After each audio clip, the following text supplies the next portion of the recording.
سر 2024 کا الیکشن آ چکا ہے اور چناؤ آیوگ کی جانب سے کل جیسا ریزگنیشن دیا ہے، آپ اس کو کیا سوچتے ہیں؟ نہیں، بڑا تعجب خیز واقعہ ہے، بڑا ہی شاکنگ ہے کہ الیکشن کمیشن آف انڈیا اپنا شیڈیول جاری کرنے والا ہے 13 تاریخ کے بعد کبھی بھی، اور اس سے چند دن پہلے الیکشن کمشنر صاحب گوئل صاحب اپنا استعفیٰ پیش کرتے ہیں. تو اس پر نہیں معلوم کیا وجہ ہے، کیوں انہوں نے استعفیٰ دیا.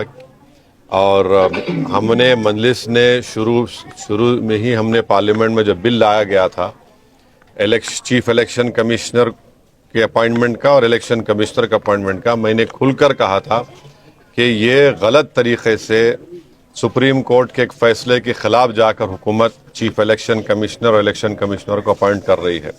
یعنی ایک تو پرائم منسٹر ہوں گے اس میں، اور دوسری کمیٹی کے ممبر ہوں گے ایک منسٹر، اور تیسرے جو ہے لیڈر اپوزیشن ہوں گے. تو یعنی آپ دو حکومت کی طرف جب ہوں گے تو ظاہر حکومت اپنے ہی پسند کے لوگوں کو وہاں پر election commissioner chief election commissioner بنائے گی. جو سرچ کمیٹی ہے، سرچ کمیٹی میں بھی پورا ممبر زیادہ حکومت کے ہیں. تو یہ بڑا ہی غلط قانون انہوں نے پاس کیا ہے.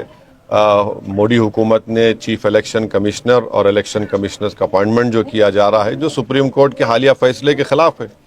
سپریم کورٹ نے کہا تھا کہ اس کمیٹی میں اس طرح سے حکومت کی میجورٹی نہیں ہونی چاہیے، کیونکہ الیکشن فری اینڈ فیئر ہونا چاہیے، اور اس کے لیے بہت ضروری ہے کہ جو اپائنٹمنٹ ہوتا ہے وہ بھی عوام کو نظر آئے کہ بھائی یہ نیوٹرل لوگوں کو اپائنٹ کیا جا رہا ہے جو الیکشن کو فری اینڈ فیئر بھی کرائیں گے. تو خیر مودی حکومت اپنے غرور اور تکبر کی ہمیشہ مظاہرے کرتی آ رہی ہے، اور ان کے پاس 300 MP ہیں، تو وہ سمجھ رہے ہیں کہ وہ سپریم کورٹ کے فیصلے کے خلاف جائیں گے، منمانی کریں گے. تو یہ جو قانون پاس کیا غلط ہے. اور آپ کا جو سوال تھا کہ الیکشن کمشنر صاحب نے اپنا استعفیٰ دیا، وہ خود بتائے تو بہتر ہوگا، یا حکومت بتائے کہ عین الیکشن سے پہلے نوٹیفیکیشن جاری کرنے سے پہلے ان کا استعفیٰ کیا ہے. یہ بڑا معنی خیز ہے یا پھر کچھ وجوہات ہیں. حکومت کو چاہیے کہ وہ بتائیں کیا وجہ ہے.